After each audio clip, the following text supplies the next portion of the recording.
Bago ang lahat, tapos na yung All-Star Game. Parang sahod lang na dumaan. Ang big headline dun, hindi si Anthony Edwards na nanalo ng All-Star MVP, kundi si LeBron na merong hiwalay na press con or media day para sa All-Star Game.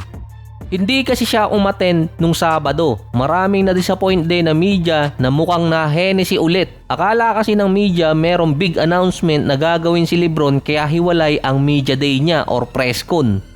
Ito kasi yung inaakala nilang mag-a-announce na ng retirement si LeBron. Base pa doon, hindi alam kung kailan pa magre-retire si LeBron. Hindi pa sigurado ang retirement ni LeBron at malamang mapunta pa siya sa Cavaliers next season. Inaabangan ko din sa Poly Market pero wala pa. Yes or no lang naman ang sagot doon. Based pa kay LeBron, hindi niya pa iniisip ang free agency dahil may chance di umanong makapasok sa championship ang Lakers. Ito rin kasi ang sinabi ni Luka sa All-Star Game.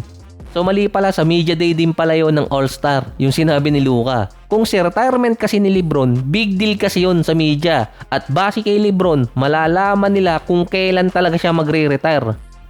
Yung unang na-Hennessy ang media na akala nila dati nung umpisa ng season, big announcement na, yung pala advertisement lang ng alak.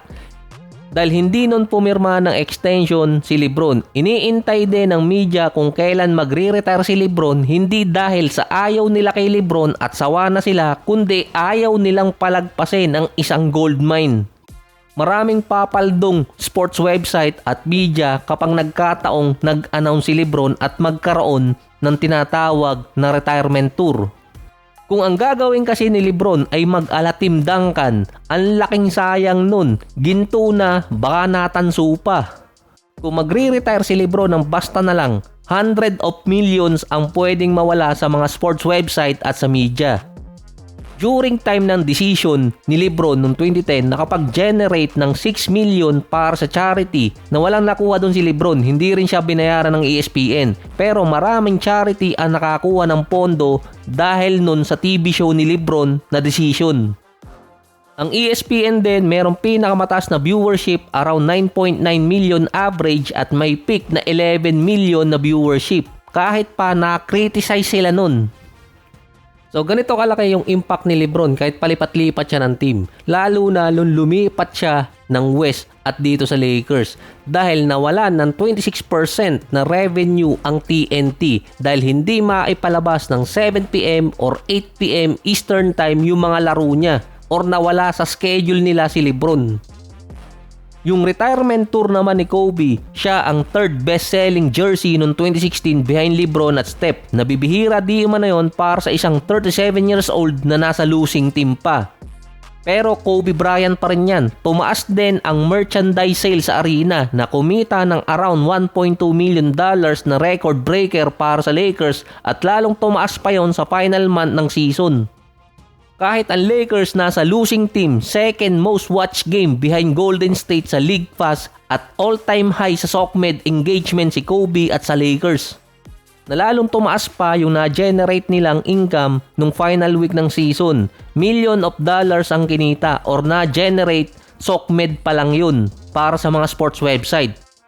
So hindi pa ako kasama dun, 2018 ako nag-YT, sayang. Baka dito kay LeBron makabawi. Marami kasing pwede mangyari kapag si LeBron nag-announce ng retirement.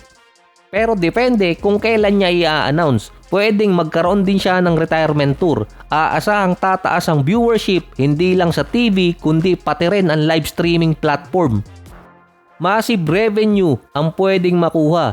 Estimated din yung mga arena tataas yung ticket na mula average na $85 sa isang regular season game pwedeng mag-spike ng $1,000 ang average. Depende pa yung kung maglalaro si LeBron ng buong season or mga piling games na lang dahil nga sa injuries. Tataas ang value ng ticket at ito yung projected na pwede mangyari.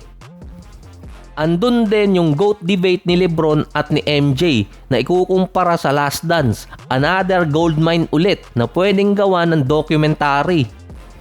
Mahirap kasing tapatan si LeBron kapag nag-retire dahil sumaktong nasa era siya ng SOCMED. Si Kobe nun papatapos na ang karir niya nung nag-boom talaga. Si LeBron literal mula umpisa hanggang sa lumabas na yung mga streaming platform, andun siya. So meron na lang nasa 2.5 months or saktong 2 buwan sa regular season dahil April 15 or 16 ang tapos. So limited time ang media na kapag si Lebron biglang nag-announce ng retirement, kung sakaling sa playoffs or malaglag sila sa playoffs, imbes na 8 buwan nila gagatasan, magiging at least 2 hanggang 3 buwan na lang. Pero kung sabihin ni Lebron na last season na niya ang 2027, pwede kasing mula July or buong taon na siya ang laman ng media at sports website.